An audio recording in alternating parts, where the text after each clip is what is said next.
Ich möchte Sie ganz herzlich willkommen heißen und begrüßen.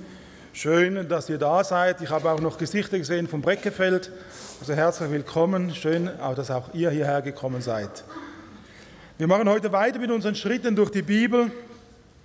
Wir sind im Römerbrief angelangt und wie schon angekündigt, werden wir den Römerbrief in verschiedenen Abschnitten miteinander behandeln.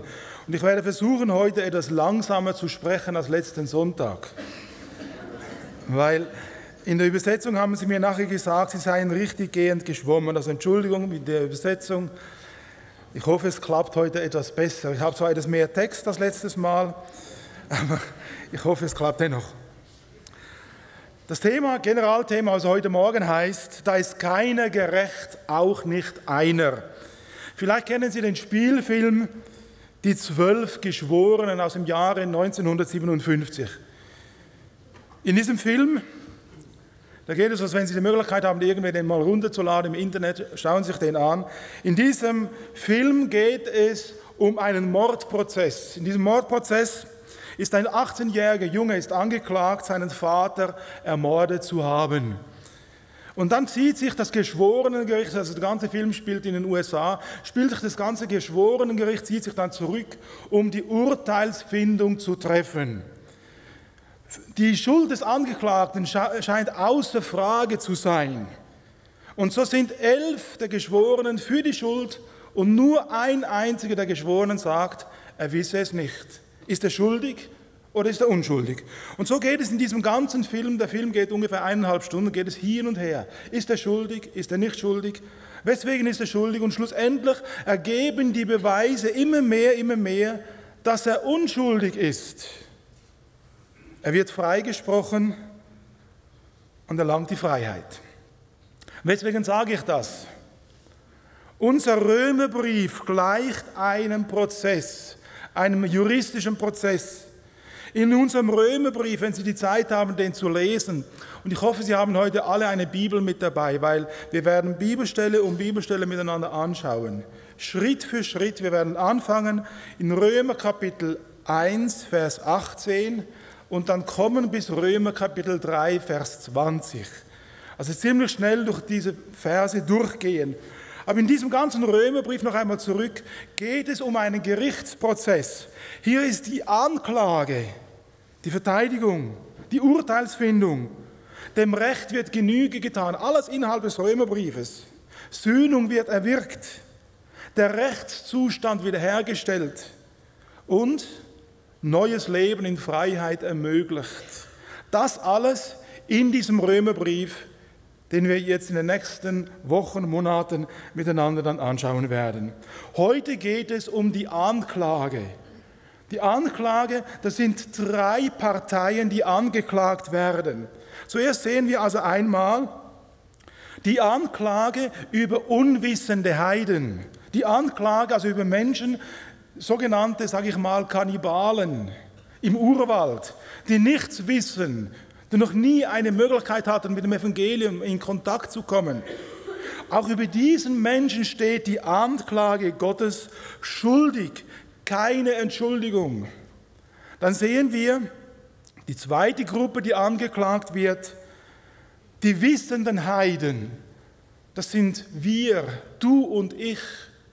Das sind Menschen, philosophisch geschult, intellektuell, Menschen aus unserem Kulturkreis, Menschen aber ohne Gott.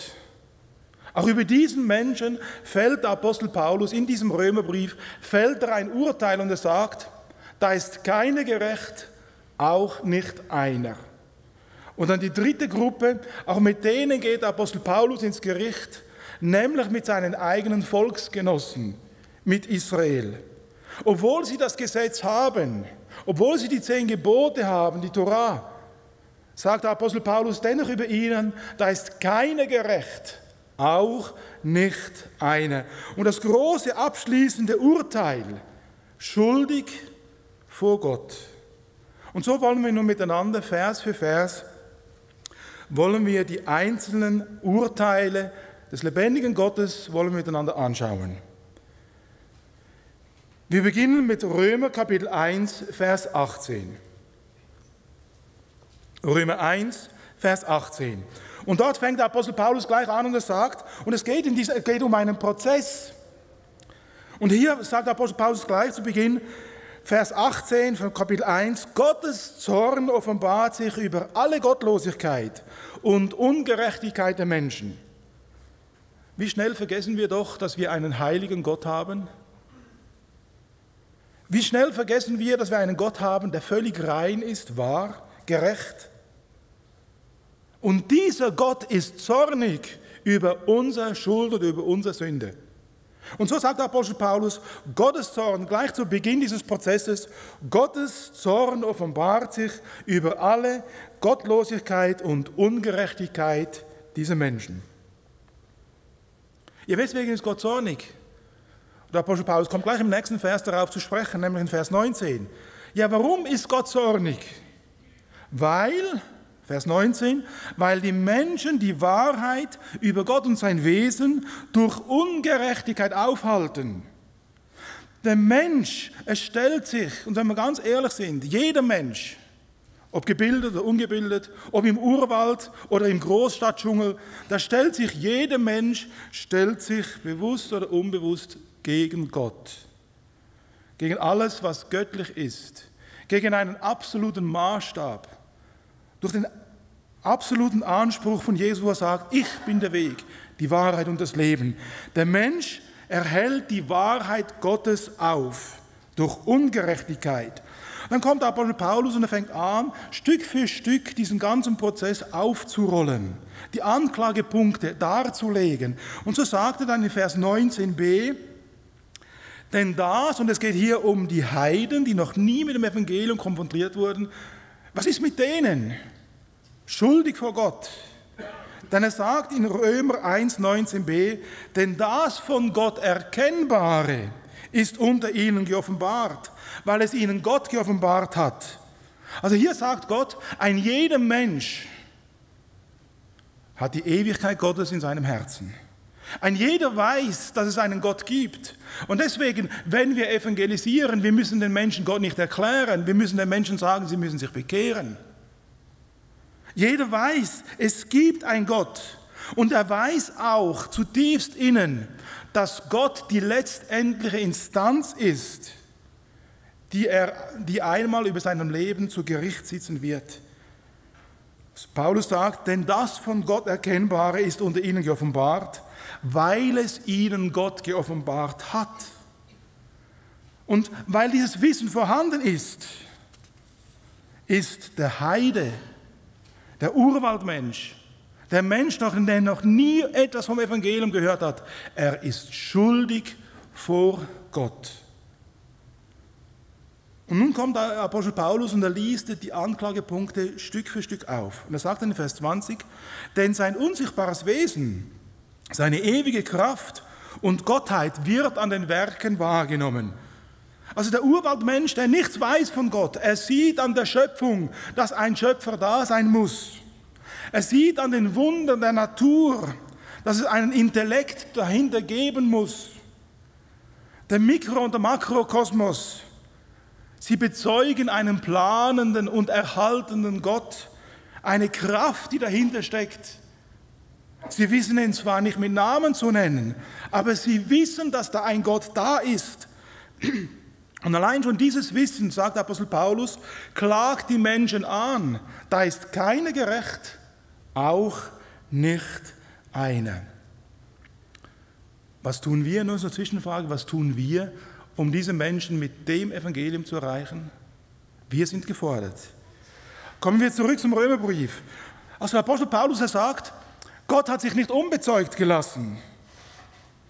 Denn in Vers 21, da sagt der Apostel Paulus, also diese Naturvölker, sie erkannten ihn als Gott und dennoch sind sie ihrem eitlen Wahn verfallen. Interessant, wenn man so Missionsbücher liest, wie Friedenskind, Herren der Erde, Ewigkeit in ihren Herzen, das sind alles Missionsbücher. Wenn da Missionare kommen zu Stämmen, die noch nie mit dem Evangelium konfrontiert wurden, dann ist plötzlich bekannt unter diesen Stämmen, ja, wir wissen, dass da ein Gott ist. Wir wissen, dass wir von diesem Gott weggegangen sind. Und das sagt der Apostel Paulus hier in Römer 1, Vers 21.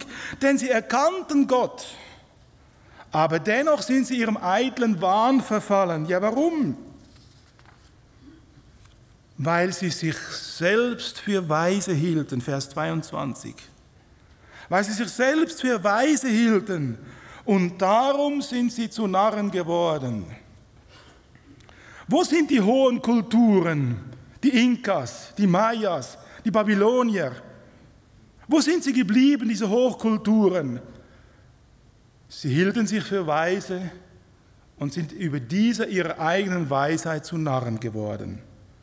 Und heute zeugen nur noch archäologische Spuren von ihrer einstigen Größe. Warum geschah denn das alles? Paulus sagt es in seiner Anklage, er sagt in Vers 23, weil sie die Herrlichkeit des unvergänglichen Gottes vertauscht haben. Sie haben von Gott gewusst, ein Melchisedek, ein Hiob, sie wussten von Gott, sie hielten an ihm fest. Aber andere Menschen hielten nicht fest, sondern sie vertauschten das Bild des ewigen Gottes und fingen an, wir lesen hier, Vers 23, sie vertauschten die Herrlichkeit des unvergänglichen Gottes in das Bild des vergänglichen Menschen. Sie beten den Menschen an. Sie machen Bilder von Vögeln, von kriechenden Tieren. Sie beten lieber das Geschöpf an als den Schöpfer selbst. Lieber die tote Materie als den Lebensspender. Und wisst ihr, wenn ihr dann so in Römer Kapitel 1 lest, ab Vers 18, nehmt einen Rotstift. Dann lest ihr immer wieder, wie Gott sagt, dahingegeben, dahingegeben, dahingegeben. Welch eine Tragik, wenn man Gott nicht festhält, sondern anfängt, sich Bilder zu machen. Dahingegeben, aus Holz, Stein und so weiter. Gott hat sie dahingegeben, Vers 24.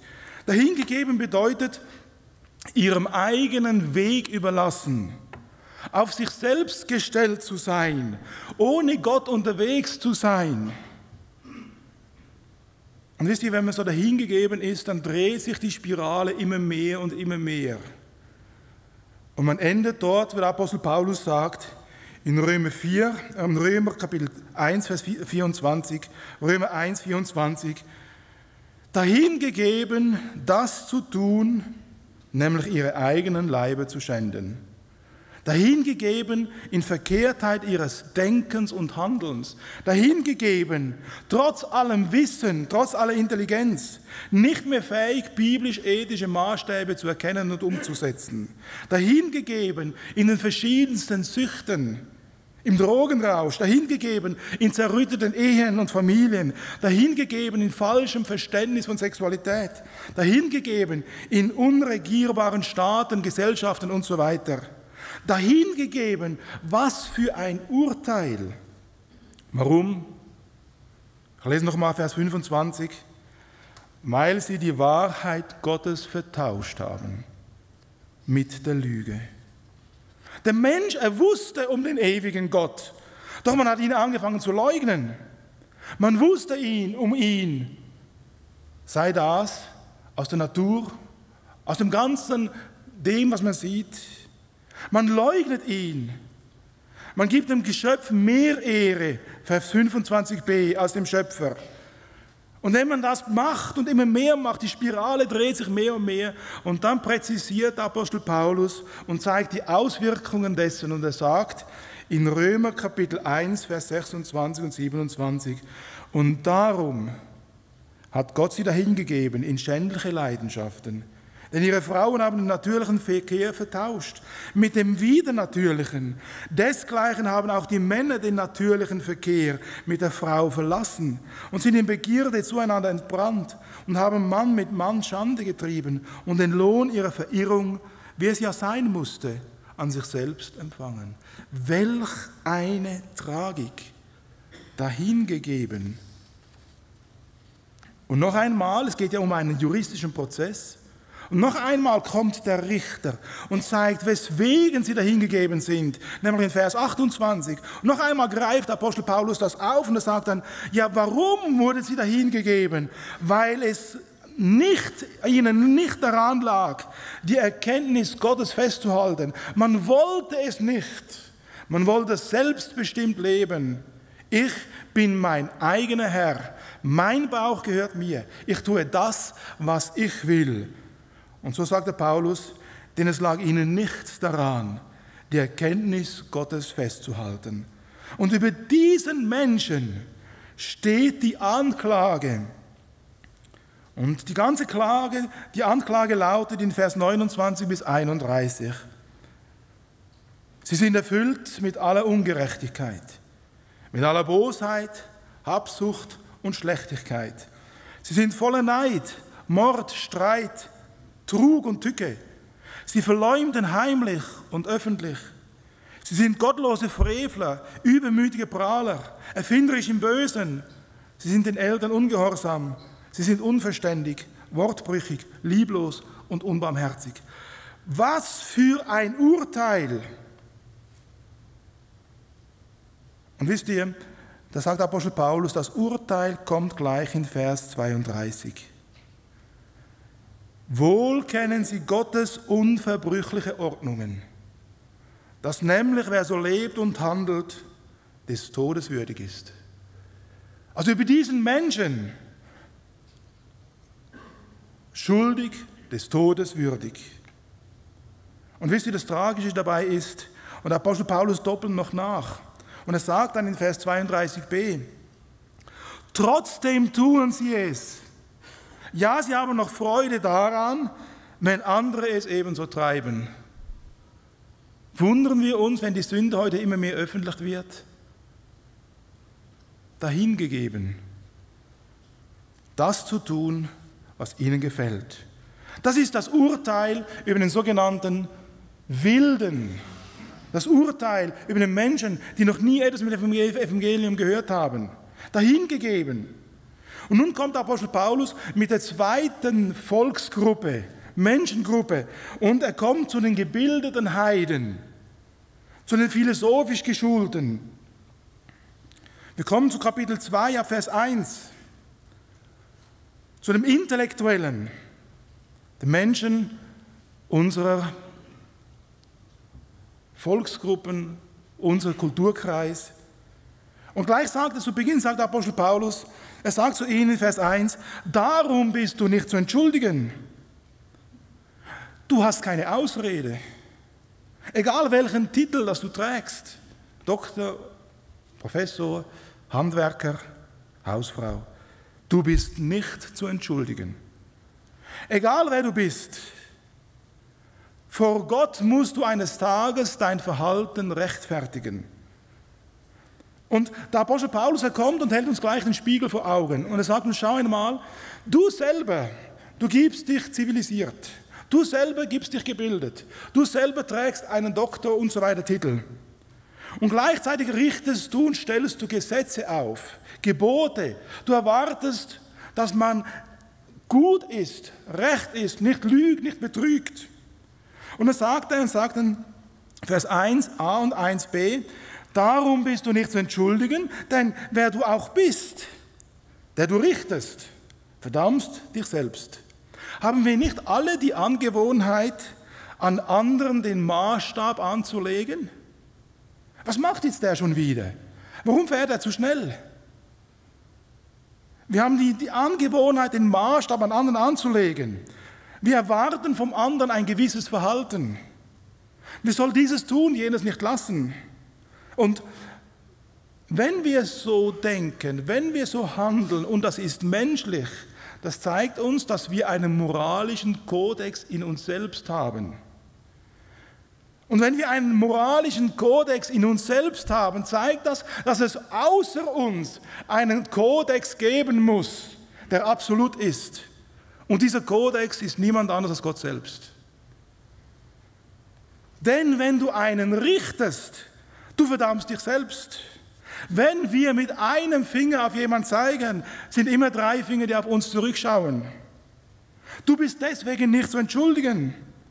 Denn du tust ja das, was du verurteilst, vielleicht heimlich, vielleicht nicht offensichtlich. Du verabscheust, dass man lügt. Du verabscheust, dass man betrügt und du stiehlst selber. Paulus sagt dann, weil wir das so tun, verdammen wir uns selbst. Und Paulus sagt in Vers 2, wir wissen aber, dass Gottes Gericht den wahren Sachverhalt entsprechend über die ergeht, welche solches tun. Wir haben einen moralischen Kodex in uns. Wir verurteilen und gleichzeitig verurteilen wir uns selbst mit dem. Gottes Gericht über uns ist rechtens. Es gibt auch für uns keine Entschuldigung. Wer du auch bist. Vielleicht denkst du, ja, ich habe eine Ausrede. Ich kann mir so schön dazwischen schlängeln. Und das genau spricht Apostel Paulus an, indem er sagt in Kapitel 2, Vers 3 im nächsten Vers. Oder denkst du etwa, Mensch, der du richtest, welche solches verüben und doch das Gleiche tun, dass du dem Gericht Gottes entrinnen wirst? Du denkst, ja, weißt, ich bin ein Recht, ich scheue niemand. Meinst du, du könntest Gott davonrennen? Meinst du, vor Gott gilt eine Ausrede, ein Lügen oder Versteckspiel? Nein, Paulus sagt etwas anderes, und er sagt dann in Vers 4, denke daran, eigentlich hätte dich Gottes Reichtum, Gottes Güte, Gottes Langmut, Gottes Güte über deinem Leben schon längst zur Buße leiten sollen. Aber du verharrst immer noch in deinem Alten. Du willst immer noch in deinem sündigen Lebensstil bleiben. Du verurteilst deinen Nächsten und verurteilst dich selbst damit. Und dennoch bleibt Gottes Güte über deinem Leben stehen. Jeden Tag geht die Sonne auf. Es regnet, der Wind bläst. Er lässt uns genug zu essen haben.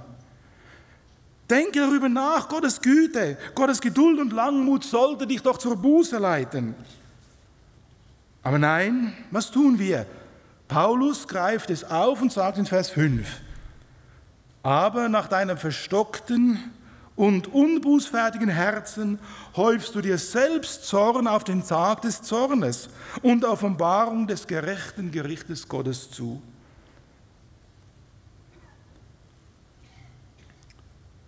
Es scheint fast so, je mehr Nachsicht Gott mit uns hat, es scheint fast so, je mehr Gnade er walten lässt über unserem Leben, je mehr barmherzig er ist über uns, umso weniger Einsicht ist bei uns vorhanden. Es ist nicht interessant, dass in unserem Kulturkreis, wo es uns so gut geht, wir haben alles. Keiner von uns muss Hunger leiden. Keiner muss am Abend in ein Bett gehen und sein Dach tropft. Und dennoch haben wir keine Einsicht. Dennoch fragen wir nicht nach Gott. Na, wir singen Lieder, wir sind doch alle Kinder Gottes, wir kommen doch alle in den Himmel, weil wir so brav sind. So schlimm kann es doch nicht sein. Gott redet, seine Güte spricht zu uns. Seine Barmherzigkeit klopft jeden Tag bei uns an. Aber nee, wir sind schon genug, wir sind schon recht, wir kommen doch alle in den Himmel. Wir haben Ausreden, Ausreden über Ausreden. Und Apostel Paulus greift diese Ausreden auf, nämlich in den nächsten Versen. Diese Ausreden, die wir haben, sagen wir nicht, redet mal mit euren Nachbarn. Sagt ihr ihnen mal, dass sie Sünder sind, dass sie Erlösung brauchen? Da kommt folgende Ausrede. Römer Kapitel 2, Vers 6. Ja, Gott wird einem jeden vergelten nach seinen Werken. Den einen, die nach dem ewigen Leben trachten wird, wenn sie im guten Stand aufbleiben, Herrlichkeit und Ehre und Unvergänglichkeit zuteil. Ist das nicht das, was dein Nachbar sagt? Der Mensch, edel sei er, hilfreich und gut. Den anderen, die in Widerspenstigkeit der Wahrheit nicht gehorchen, sondern der Ungerechtigkeit folgen, die trifft Zorn und Grimm. Trübsal und Angst erleiden alle, die Böses tun, zuerst die Juden, dann auch die Griechen. Doch Herrlichkeit und Ehre und Friede wird denen zuteil, die Gutes tun. Zuerst doch den Juden, dann auch den Griechen. Denn Gott urteilt nicht nach äußeren Unterschieden. Ist das nicht das Reden, das wir so hören? Hören wir nicht hier auch ein wenig den Spott des Paulus heraus? Ja, Gott wird doch dem schon geben, was dem zusteht. Aber ich bin gut und recht.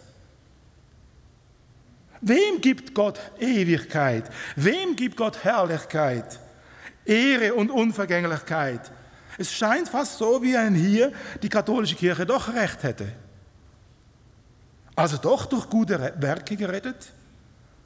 Doch durch eigene Anstrengung in den Himmel? Das ist doch dieses Denken, das wir in unserem Kulturkreis haben. Paulus betont etwas ganz anderes. Er möchte etwas ganz anderes sagen. Er möchte uns damit sagen, die Selbsterlösung ist ein Ding der Unmöglichkeit. Die eigene Anstrengung gleicht dem eigenen Todesurteil. Denn Gott sieht in unser Herz. In Römer Kapitel 2, Vers 11, da lesen wir, denn es gibt bei Gott keine ansehende Person. Und jetzt kommt das Urteil. Nicht das Urteil, das wir Menschen uns bilden, sondern das Urteil, das Gott bildet. Hier sagt der Paulus, welche ohne Gesetz gesündigt haben, die werden auch ohne Gesetz verloren sein. Und welche unter dem Gesetz gesündigt haben, die werden durch das Gesetz verurteilt. Ob du jetzt Kannibale bist oder ein Heide in unserem Kulturkreis, ohne Jesus Christus bist du ewig verloren. Ob du einer bist, der gut und recht und fromm lebt, aber Jesus Christus nicht hast, du bist ewig verloren. Der Apostel Paulus, er führt uns ein wenig aufs Glatteis. Er möchte uns zeigen, dass die eigene Anstrengung gar nichts bringt. Er hat gesagt in Römer 2, Vers 13, welche das Gesetz befolgen, die sollen gerechtfertigt werden. Sagt der Paulus jetzt, doch, du wirst gerecht, indem du das Gesetz befolgst. Aber ich möchte Ihnen die Frage stellen, wer erfüllt das Gesetz? Wer kann es überhaupt erfüllen? Kann das Gesetz retten? Kann ich mir, indem ich mir das Gesetz beibringe, es halte, mir den Himmel dennoch verdienen? Und so sagt Paulus in Römer 2, Vers 14 und 15, er geht weiter und sagt, denn wenn die Heiden, die das Gesetz nicht haben, doch von Natur tun, was das Gesetz verlangt, also ihr Stammesgesetz ist damit gemeint, so sind sie, die das Gesetz nicht haben, sich selbst ein Gesetz. Aber wisst ihr, bei den Kannibalen wird eben gefressen. Sie halten ihre eigenen Gesetze nicht ein.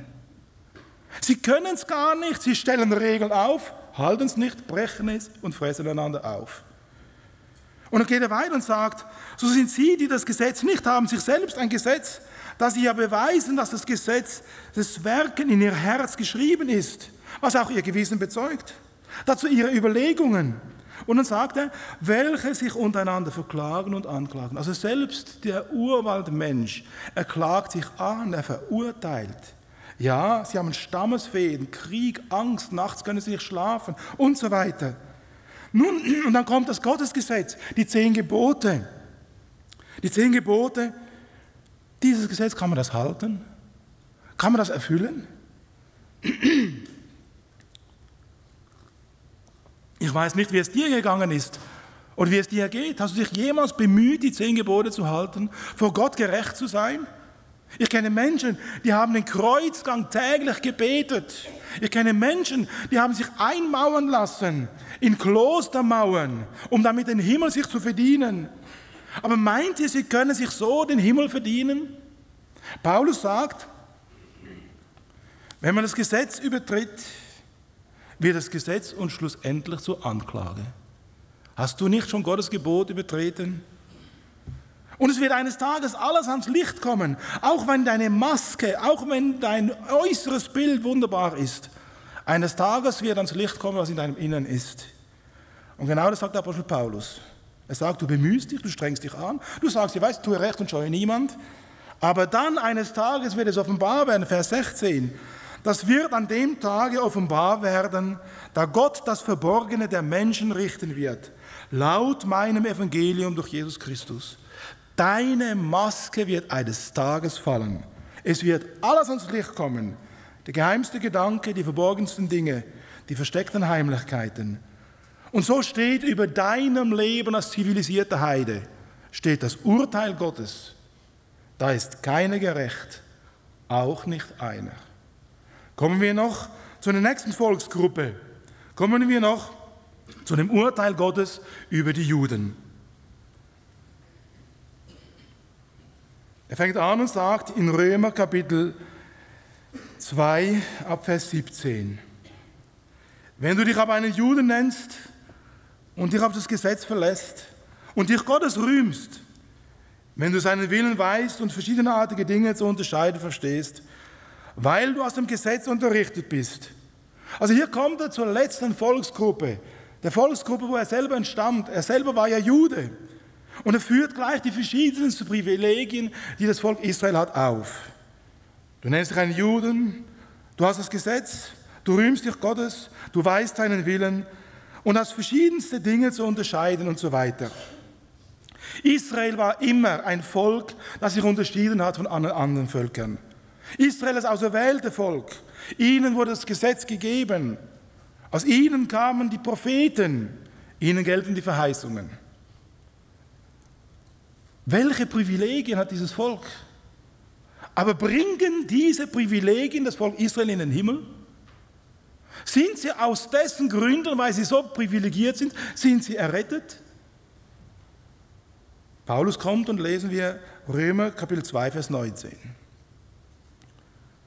Wenn du dir zutraust, ein Leiter der Blinden, ein Licht derer zu sein, die in der Finsternis sind, ein Erzieher der Unverständigen, ein Lehrer der Unmündigen, der den Inbegriff der Erkenntnis und der Wahrheit Gottes im Gesetz hat.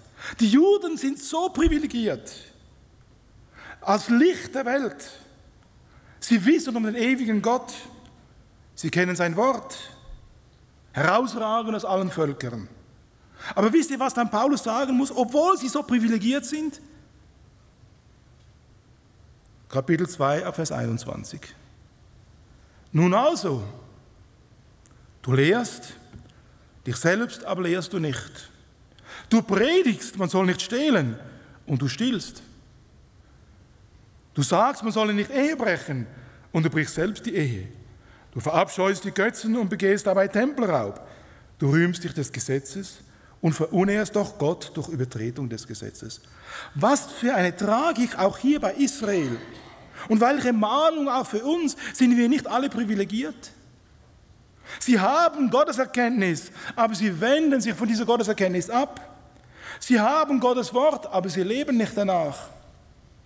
Und wenn man das alles hat, wenn man so privilegiert ist und nicht entsprechend lebt, dann wird Gottes Name dadurch verlästert. Und genau das sagt der Apostel Paulus in Kapitel 2, Vers 24.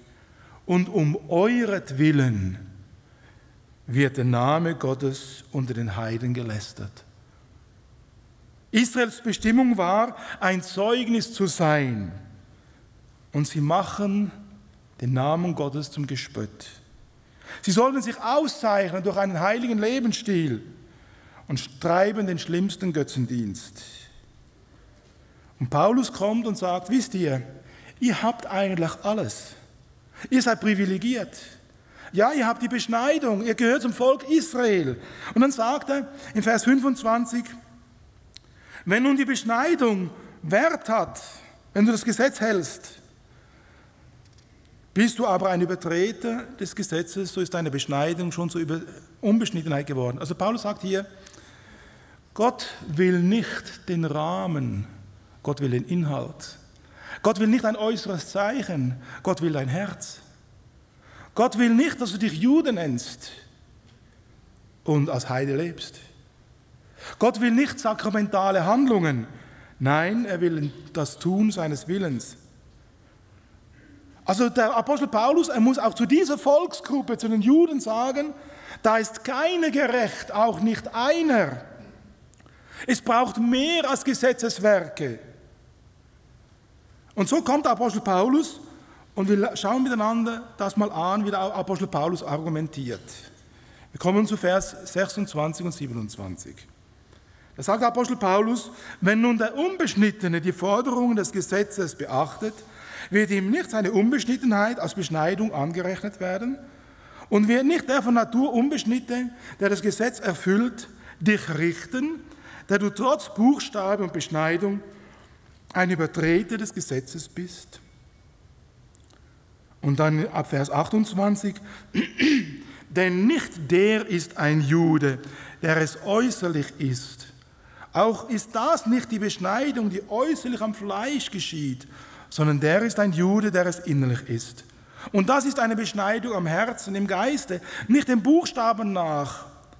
Ein solches Lob kommt nicht von Gott, nicht von Menschen, sondern von Gott.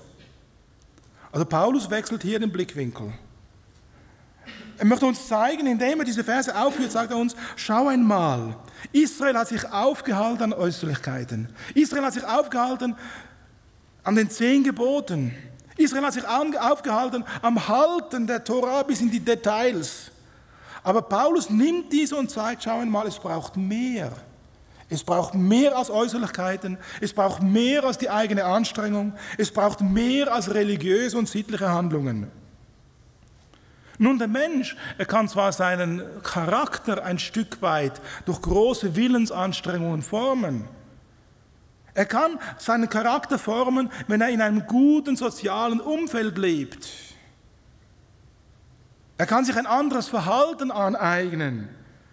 Aber über dem, sagt hier Paulus, Gottes Lob erhält er dafür nicht. Das menschliche Herz kann ein Mensch nicht verändern. Der Kommunismus hat gesagt, wir verändern die Welt, wenn wir die Menschen verändern. Und Gott sagt, ich verändere dein Herz. Und dann wird der Mensch verändert. Der Jude wird sich immer bemühen. Der Naturbursche, der Eingeborene im Urwald, wird sich orientieren an seinen Naturgesetzen.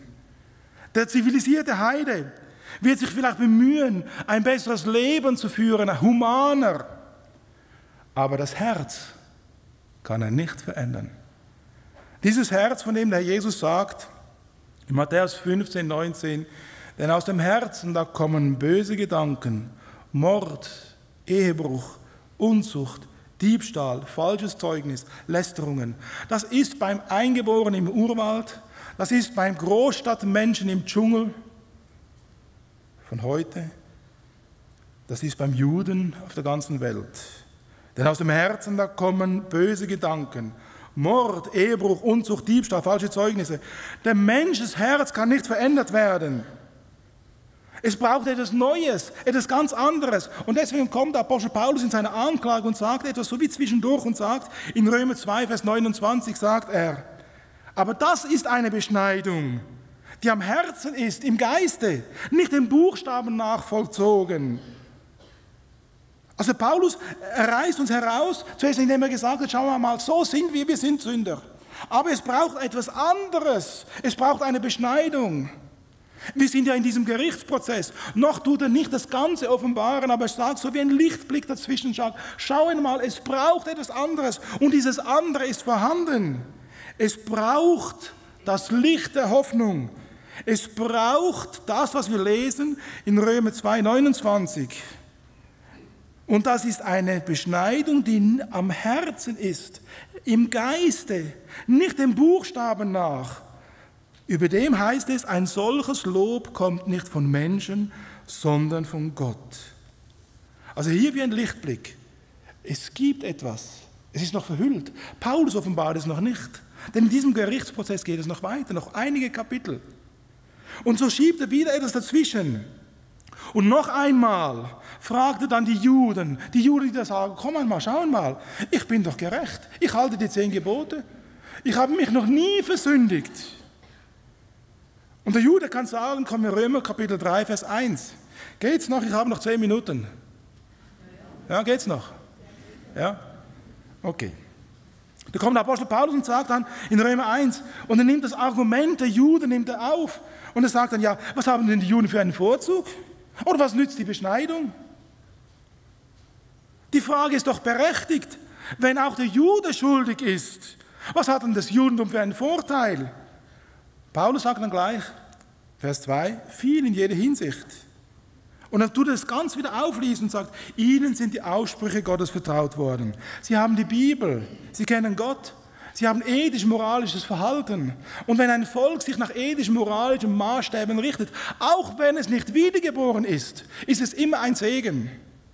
Da war die Pest. Wer war verschont? Die Juden. Ja, die haben sich jeden Tag gewaschen, die Hände gewaschen. Wenn sie zur Synagoge gingen, gingen sie in die Mikwe, haben sich gebadet, frische Kleider angezogen. Das war im tiefsten Mittelalter, war das der Fall bei den Juden. Da haben wir unsere Vorfahren, haben immer noch hinter den Vorhang gemacht im Louvre. Ja, der französische Duschstunden hat schon gestunken. Gab es eine Toilette im ganzen Hof. Haben wir hinter den Vorhang gemacht und so weiter, haben wir französisch geduscht. Da gab es Krankheiten und so weiter und so fort. Die Juden, die haben die Hände gewaschen vor dem Essen, die haben sie frisch gemacht und so weiter und so fort. Paulus sagt ja, was ist denn der Vorteil? Wir haben viel. Ihnen sind die Aussprüche Gottes vertraut. Sie haben die Propheten, die Verheißungen. Sie haben viele Vorteile. Und dennoch sagt Paulus, und dennoch, Vers 3, wie denn? Obwohl sie Vorteile haben, wie denn? Wenn auch etliche ungläubig waren. Also Paulus, er spielt hier wieder. Der Leute, das ist Sarkasmus. Er hält dem jüdischen Volk den Spiegel vor und sagt, schaut mal, ihr seid privilegiert, ihr habt alles. Ihr seid unter dem Segen Gottes. Und einige von euch sind vielleicht ungläubig. Aber da muss es doch einem Juden durchs Herz gehen. Sind einige von uns ungläubig? Wenn wir dann die alten Propheten lesen, ein Jeremia, ein Jesaja, ein Hesekiel und so weiter, wie sie dem Volk Israel den Spiegel vorhalten, ein Sacharja. Wie der Sacharja sagt in Sacharja 10, Vers 2, denn die Hausgötzen haben trügerisch geredet und die Wahrsager haben Lügen geschaut. Und Hesekiel, im Buch Hesekiel, schaut Hesekiel, wie das ganze Volk Israel, inklusive die ganze Regierung, sich versündigt inmitten des Tempels. Der Paulus ist so etwas sarkastisch. Ja, einige sind doch ungläubig gewesen.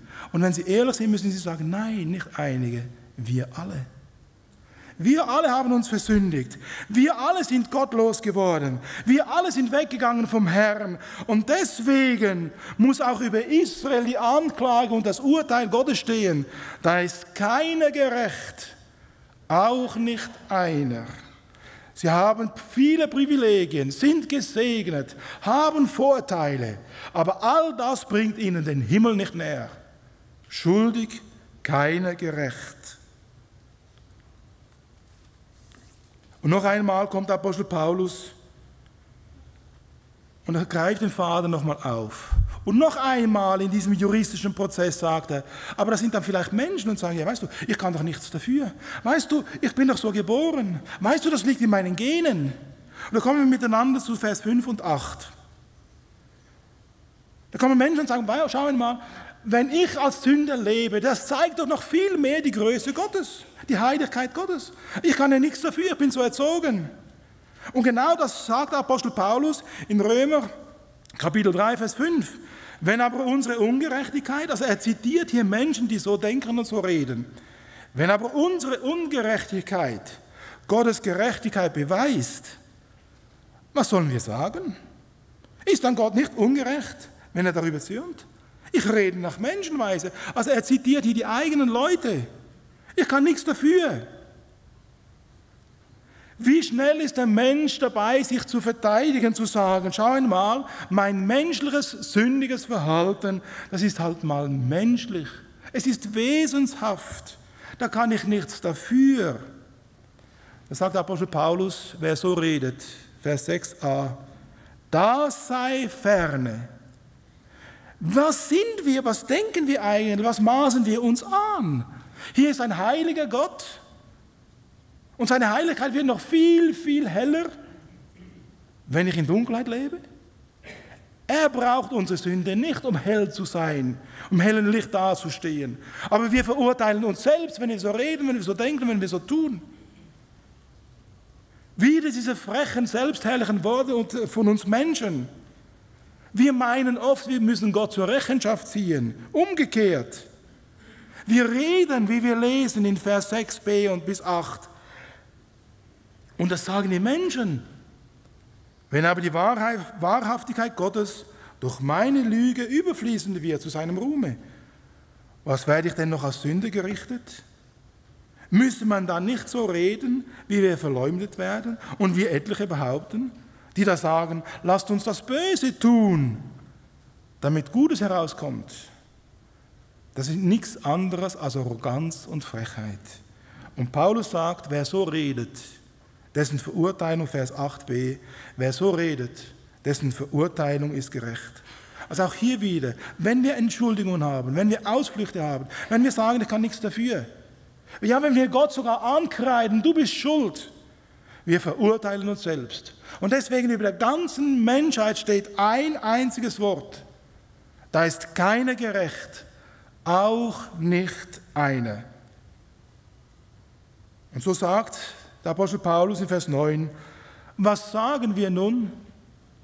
Nachdem er dieses Ganze aufgelistet hat, das Ganze aufgeführt hat, was sagen wir nun? Haben wir Juden einen Vorteil? Gar keinen. Denn wir haben soeben bewiesen, dass alle, sowohl Jude wie Grieche, alle unter der Sünde sind.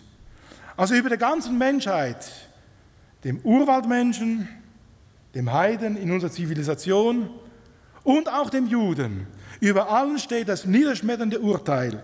Da ist keiner gerecht, nicht ein einziger. Und das sagt er. Er präzisiert und sagt in Römer Kapitel 3, Vers 10 bis 18, ich lese Ihnen das vor. Da ist keiner gerecht, auch nicht einer. Da ist keiner, der verständig ist, keiner, der nach Gott fragt. Sie sind alle abgewichen und allesamt verdorben.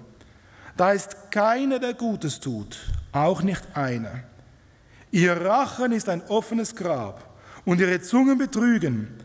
Otterngift ist unter ihren Lippen, ihr Mund ist voll Fluchen und Bitterkeit. Ihre Füße eilen Blut zu vergießen. Auf ihren Wegen ist lauter Schaden und Jammer. Und den Weg des Friedens kennen sie nicht. Wer will das schon eingestehen? Wer will das schon akzeptieren? Akzeptieren, dass die eigene Leistung nicht reicht? Und so fährt der Apostel Paulus weiter und er sagt in Römer 3, Vers 19 bis 20. Ich lese es jetzt nach der Übertragung, Hoffnung für alle. Da sagt der Paulus, diese Worte Gottes gelten gerade für die, denen das Gesetz gegeben wurde. Deshalb kann sich keiner herausreden, auch ihr nicht. Alle Menschen auf der Welt sind vor Gott schuldig. Denn kein Mensch wird jemals vor Gott bestehen können, dass er die Gebote so erfüllt, wie es das Gesetz erfordert. Die Aufgabe des Gesetzes ist es, dass wir die Sünde erkennen. Da ist keiner gerecht, nicht einer. Schuldig auf der ganzen Linie. Schuldig, ob Heide oder Jude. Schuldig, ob du dich abmühst oder nicht. Schuldig, das Gericht hat getagt. Das Urteil ist gefällt. Schuldig ohne die Möglichkeit des Einspruchs. Was für ein trostloses, niederschmetterndes Urteil. Doch halt, blättern wir ganz kurz zurück. Gehen wir noch einmal zum Anfang dieser Anklage, bevor der Apostel Paulus das Ganze aufblätterte, die ganzen Gerichtsverhandlungen, bevor diese Gerichtsverhandlung überhaupt begann. Schlagen wir noch mal miteinander auf, Römer Kapitel 1, Vers 17. Und wisst ihr, das macht mir Mut. Das Urteil Gottes ist ganz klar. Keiner gerecht, auch nicht einer. Die verschiedenen Punkte wurden aufgegliedert. Aber bevor der Apostel Paulus das aufgliederte, hat er etwas vorausgeschickt. Römer 1, Vers 17. Da heißt es, denn Gottes Gerechtigkeit wird darin offenbar. Ja, in was? Die erste Botschaft über diese Schritte durch die Bibel im Römerbrief, wie hieß die? Das Evangelium Gottes. Und dieses Evangelium Gottes ist es, was hier der Apostel Paulus erwähnt. Denn Gottes Gerechtigkeit wird darin offenbart, aus Glauben zum Glauben, wie geschrieben steht. Der Gerechte wird aus Glauben leben. Bevor Gottes Urteil gefällt wird, gibt der Richter, der oberste Richter gibt schon die Möglichkeit, gerecht zu werden. Glaube an das Evangelium. Glaube an das, was am Kreuz für dich geschah. Dein Urteil ist festgelegt. Du kannst diesem Urteil nicht ausweichen, außer wenn du an das glaubst, was im Evangelium geschrieben steht. Und deswegen sagt der Paulus, denn Gottes Gerechtigkeit wird darin geoffenbart, aus Glauben zu Glauben. Glaube an einen Jesus Christus, so wirst du und dein Haus gerettet. Glaube es. Glaube an das, was Jesus für dich tat. Glaube an das, was Jesus für dich erstritten hat. Denn Jesus hat das Urteil Gottes auf sich selbst genommen. Du hast das Urteil Gottes verdient, aber an deiner Stelle hat Jesus dieses Urteil getragen. Und wenn du das glaubst und für dich persönlich in Anspruch nimmst, darfst du gerecht werden vor Gott. Und das meint Apostel Paulus in Römer 1, Vers 17. Denn Gottes Gerechtigkeit wird darin offenbart, aus Glauben zu glauben, wie geschrieben steht, der Gerechte, weil er gerecht gesprochen ist in Jesus Christus, in dem Kreuz von Golgatha, durch das Erlösungsblut Jesu. Dieser Gerechte, der wird aus Glauben leben. Möge es so sein in ihrem Leben. Amen. Lass uns stille werden und beten. Herr Jesus, wir beten dich an. Danke für dein Wort, das uns zeigt, wer wir sind, der uns den Spiegel vor Augen hält und gleichzeitig aber auch, wie du uns gerecht sprechen möchtest in dir selbst, indem wir an das glauben, was du getan hast, am Kreuz von Golgatha. Und darüber, Herr Jesus, preisen wir dich und beten dich an. Schenke, dass wir darüber nachdenken, dass wir es in unserem Herzen bewahren und dann auch umsetzen in unserem Alltag. Danke dafür. Amen.